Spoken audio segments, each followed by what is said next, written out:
اقبال نے کہا تھا حب دولت تلف می سازت زکات، زکات حب دولت کو زائل کرتی ہے، جب اللہ کی راہ میں لٹاؤ گے تو اس سے کم بھی نہیں ہوگا۔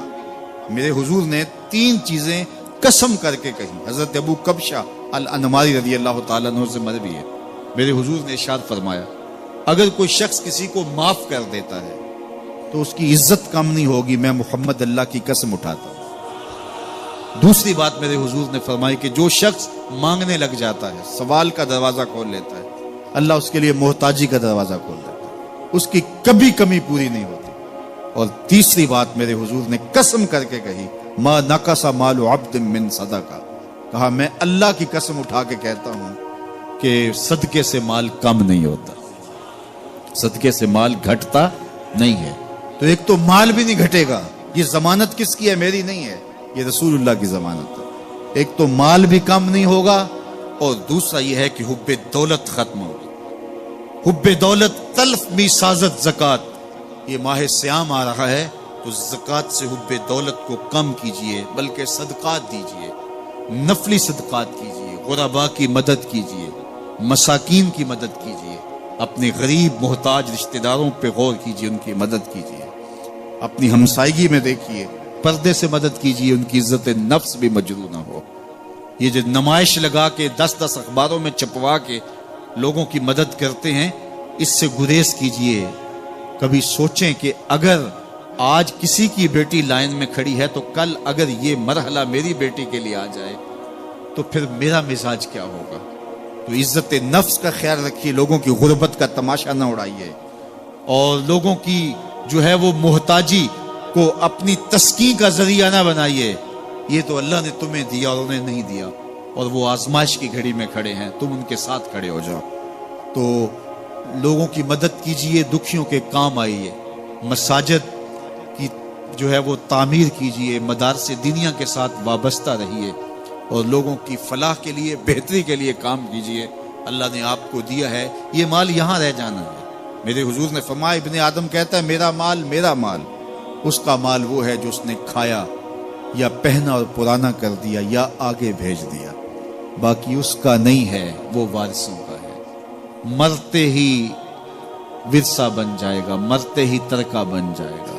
کفن بھی میلا نہیں ہونے دیں گے کہ بعض اولادیں تو بانٹ لیتی ہیں۔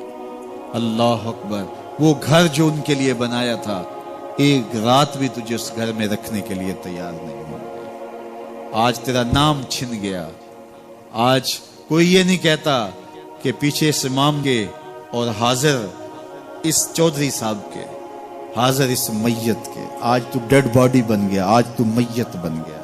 آج خان صاحب، ملک صاحب، چودھری صاحب، پیر صاحب، مفتی صاحب، تیرے سارے ٹائٹل چھین لیے گئے۔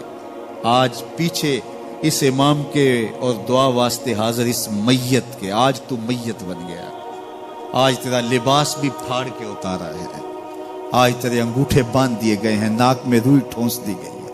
آج تو غسال کے رحم و کرم پہ ہیں، وہ تجھے ادھر الٹ دے یا ادھر پلٹ دے، اب تیرے پاس کوئی اختیار ہی باقی نہیں رہا۔ میاں صاحب بولے جان دیواری ڈرونا بنے ہو تے ہاتھ نہ لاندے ڈرتے۔ آج اولاد بھی دور ہے، پوتے اور پوتیاں بھی ڈرتی ہیں، جان دیواری ڈرونا بنے ہو تے ہاتھ نہ لاندے ڈر دے، جنہ لئی تو پاپ کمائے اج کتھے نہیں تیرے کر دے۔ آج سارے چلے گئے، تو آج اپنے ہاتھ سے اپنی زندگی کو سنوارنے کے عمل کی طرف بڑھیں اور راہ خدا میں خرچ کریں، دکھیوں، مجبوروں اور لاچاروں کے کام آئیں۔ اللہ آپ کی مدد کرے گا اور حب دنیا کم ہوگی۔ اللہ تعالیٰ جل شانہ نے سورہ عادیات میں پہلی 5 آیات میں قسمیں کی، پھر 3 آیات میں جو ہے وہ حضرت انسان کی وہ کمیاں، کوتاہیاں جن کی بنیاد پر باقی گناہ سرزد ہوتے ہیں ان کو بیان کیا، اور اس کے بعد پھر علاج بھی قرآن نے بتایا، اور کس قدر اس کو چوٹ لگائی۔ افلا یعلم اذا بعثر ما فی القبور وحصل ما فی الصدور ان ربهم بهم یومئذ لخبیر۔ افلا یعلم اذا بعثر ما فی القبور، اے اکڑ کے چلنے والے، اے ناشکر انسان، اے دولت کے پجاری، وہ وقت یاد کر جب تو قبر سے اٹھایا جائے گا۔ اس وقت کفن بھی چھین لیا جائے گا، اب سب کو چھین لیا گیا، دولت، بینک بیلنس، تیری جائیدادیں، پلازے، گاڑیاں، گھر، کوٹھیاں، بنگلے، سب کچھ یہیں رہ گیا، صرف ایک چادر کفن کی لے کے جا رہا ہے۔ لیکن جب قبر سے اٹھایا جائے گا یہ کفن کی چادر بھی رہ جائے گی، برہنہ اٹھایا جائے گا۔ اللہ اکبر، نہ پاؤں میں جوتے، نہ سر پہ پگڑی، نہ بدن پہ کپڑا، برہنہ اٹھایا جائے گا۔ سیدہ عائشہ رضی اللہ تعالیٰ عنہ نے سنا تو کانپنے لگی، عرض کی حضور قبر سے برہنہ اٹھائے جائیں گے تو ایک دوسرے سے حیا نہیں آئے گی؟ فرمایا عائشہ معاملہ اس سے بھی آگے ہے، کسی کو ہوش ہوگی تو حیا آئے گی، ہوش اڑے ہوئے ہوں گے، خوف قیامت طاری ہوگا، قبروں سے یوں لوگ اٹھائے جائیں گے۔ افلا یعلم اذا بوسر ما فی القبور، اب بوسرا کا جو مفہوم ہے، جو ترجمہ اور معنی ہے وہ تو رہے، بوسرا کا جو صوتی آہنگ ہے، جب بولتے ہوئے ایک جھٹکا لگتا ہے تو قبروں سے اٹھتے ہوئے لوگوں کی کیفیت معلوم کرنے کے لیے بوسرا کا صوتی آہنگ ہی کافی ہے۔ افلا یعلم اذا بوسر ما فی القبور وحصل ما فی الصدور، حصلہ کے اوپر جو تشدید ہے، یہ معنی کو کتنی خوبصورتی کے ساتھ ایک مجسم پیکر میں سامنے لا رہی ہے۔ اللہ فرماتا پھر وہ وقت آئے گا جو سینے میں ہوگا وہ تشت ازبام ہو جائے گا۔ آج آپ مجھے نیک سمجھتے ہیں، میں آپ کو اچھا سمجھتا ہوں، لیکن میرے سینے کے اندر کیا چل رہا ہے یہ آپ کو نہیں پتا۔ یہ میں تقریر چہک چہک کے کر رہا ہوں، اس کے پیچھے کیا ہے؟ میں آپ کے دل اپنی جانب موڑنا چاہتا ہوں، آپ کی جیبیں خالی کرنا چاہتا ہوں، یا میں آپ کے سامنے پاک اور ستھرا اور بڑا جو ہے وہ نیکوکار بننا چاہتا ہوں، یا میرا مقصد رضائے الہی ہے؟